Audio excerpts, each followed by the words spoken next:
பார்த்து பார்த்து செஞ்சு வச்சா கூட கொஞ்சம் ஆறுனாக்கிலே மழுமழுன்னு நெய்யே இல்லாத மாதிரி ஆயிடுது, கட்டி ஆயிடுது அப்படின்னு சொல்கிறீங்களா? இந்த அளவுகளோட இந்த பதத்தில் சர்க்கரை பொங்கல் செஞ்சு பாருங்கள். எவ்வளோ ஆறுனாலும் அதே தளர்வோட சூப்பராக இருக்குங்க. இதை தான் இன்றைக்கி நம்ம ரிலாக்ஸ் ரெசிபீஸில் பார்க்க போகிறோம். 1 கப் அளவுக்கு பச்சரிசி எடுத்திருக்கேன். மாவு பச்சரிசி தான் எடுத்திருக்கேன். எந்த கப்பில் அரிசி அளந்து எடுக்கிறோமோ அந்த கப்லேயே மற்ற பொருட்களை அளந்து எடுத்துக்கணும். 1/4 கப்புக்கும் குறைவாகவே சிறுபருப்பு, பாசிப்பருப்பு எடுத்துக்கோங்க. ரெண்டையுமே ஒரு 3 தடவை நல்லா கழுவி எடுத்துக்கணும். கழுவி எடுத்துகிட்டு நல்ல தண்ணி விட்டு ஊற வச்சுக்கணும். ஏன்னா இந்த தண்ணியை நம்ம பொங்கலில் சேர்ப்போம். நல்ல பெரிய கப்புக்கு 2 கப் அளவுக்கு தண்ணி சேர்த்துருக்கேன். ஒரு 1/4 மணி நேரம் ஊறட்டும். நான் இன்றைக்கி பொங்கல் செய்கிறதுக்கு அச்சு வெல்லம் எடுத்திருக்கேன். அச்சு வெல்லம் எடுக்கலாம், இல்லது மண்டை வெல்லம் எடுக்கலாம். வெல்லத்தோட கலர் பொறுத்து தான் உங்களுக்கு பொங்கலோட கலர் இருக்கும். வெல்லம் நல்ல டார்க் கலராக இருந்தால் பொங்கல் நல்ல டார்க் கலரில் உங்களுக்கு கிடைக்கும். வெல்லத்தை நல்லா தட்டி எடுத்துக்கலாம். தட்டி எடுத்துகிட்டு அரிசி எடுத்த கப்புக்கு 2 கப் அளவுக்கு வெல்லம் எடுத்துக்கணும். இதை நல்லா ஹாட் வாட்டர் விட்டு கரைச்சிக்கணும். பாகு பதம்லாம் தேவையில்லை, நல்லா கரைஞ்சி இந்த மாதிரி வரணும். வெல்லத்தோட கலரை பாருங்கள். இப்போ இதை எடுத்து தனியாக வச்சிடலாம். நீங்கள் நாட்டு சக்கரை வச்சு செய்யணும் அப்படின்னு ட்ரை பண்ணாதீங்க. நாட்டு சக்கரை அந்தளவுக்கு இனிப்பு கொடுக்காது உங்களுக்கு. வெல்லம் அல்லது மண்டை வெல்லம் தான் நீங்கள் யூஸ் பண்ணிக்கணும். நம்ம இன்றைக்கி வெங்கல பானையில் தான் செய்ய போகிறோம். நான் சின்னதாக ஒரு பானை எடுத்திருக்கேன். நம்ம இன்றைக்கி எடுத்திருந்த அரிசிக்கு இந்த அளவு கரெக்டாக இருக்கும். முதல்ல 1 கப் காய்ச்சாத பால் சேர்த்துக்கணும். அரிசி இன்றைக்கி ஓரளவு எடுத்துருந்தோம் இல்லையா, அதுக்கு மொத்தமாக 7 கப் அளவுக்கு தண்ணி தேவைப்படும். 1 கப் பால் சேர்த்துட்டோம். அடுத்தது நம்ம அரிசி ஊற வச்சுருந்தோம் இல்லையா, அந்த தண்ணியை வடித்து அளந்து இதில் சேர்த்துக்கோங்க. இப்போ மீதத்துக்கு நம்ம பச்சை தண்ணி சேர்த்துக்கலாம்.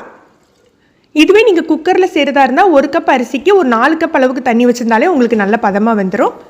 நல்லா பொங்க ஆரம்பிச்சாக்கில் நம்ம களைஞ்சி வச்ச அரிசியை போட்டுக்கலாம்.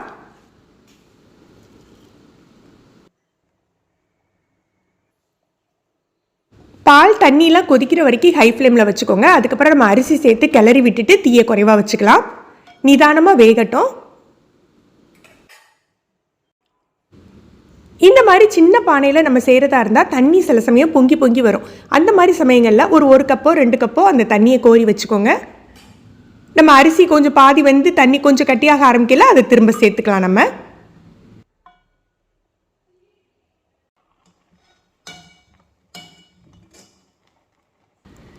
அடுப்பில் போட்டு விட்டு போயிடக்கூடாது. நடுவில் அடியோட கிளறி விடணும். அரிசி நல்லா வெந்த பிறகு தான் நம்ம மற்ற பொருட்களை சேர்க்கணும். ஒரு 5-6 ஏலக்காவை தட்டி சேர்த்துக்கலாம். ஏலக்காய் பொடியும் சேர்த்துக்கோங்க, அப்போ தான் நல்லா வாசமாக இருக்கும். இப்போ நம்ம கரைச்சி வச்சுருக்கோம் பார்த்தீங்களா, அந்த வெள்ளை கரைசலை சேர்த்துக்கணும். அரிசியை கையில் மசிச்சு பாருங்கள். நல்லா வெந்த பிறகு தான் நம்ம சேர்க்கணும். இல்லாட்டி இந்த வெள்ளை கரைசல் சேர்த்த உடனே அரிசி வந்து சரியாக வேகலை அப்படின்னா கொஞ்சம் முழிச்சுக்கும், அப்படியே முழுசாக தெரிய ஆரம்பிச்சிடும். உங்களுக்கு இப்போ பார்க்கல ரொம்ப கொஞ்சம் தனியாக இருக்கிற மாதிரி இருக்கும். இப்போ சக்கரை பொங்கல் வந்து பாயசம் மாதிரி இருக்கே அப்படின்னு தோணும். ஆனால் இந்த பதம் தான் கரெக்டு. இப்படியே வச்சுட்டு கொஞ்சம் அந்த பச்சை வாடை, அந்த வெல்லம் கலந்து அந்த பச்சை வாடை போகிற வரைக்கும் விடுங்க. லோ ஃப்ளேம்லேயே இருக்கட்டும்.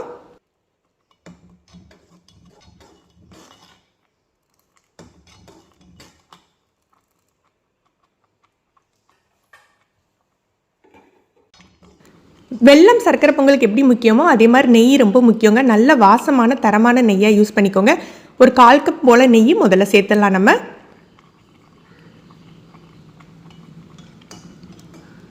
இது நல்லா கலந்து விட்டுட்டு இப்போ நல்ல பதமாக வெந்துட்டு இப்போ நம்ம வந்து முந்திரி பருப்பு தாளித்து கொட்டிடலாம். அதுலேயுமே ஒரு 1/4 கப் நெய்யில் தான் முந்திரி பருப்பு தாளிச்சிக்க போகிறேன்.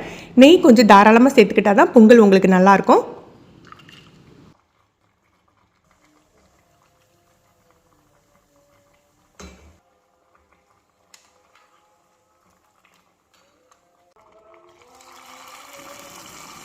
முந்திரி பருப்பை சேர்த்துட்டு நல்ல மிக்ஸ் கொடுத்துக்கலாம்.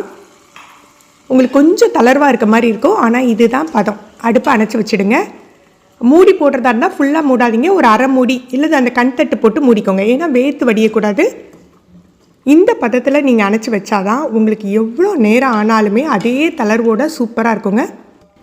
நீங்களும் இதே அளவுகளோட ட்ரை பண்ணி பாருங்கள். வீடியோ பிடிச்சிருந்தால் லைக் பண்ணி ஷேர் பண்ணுங்கள். தேங்க்யூ.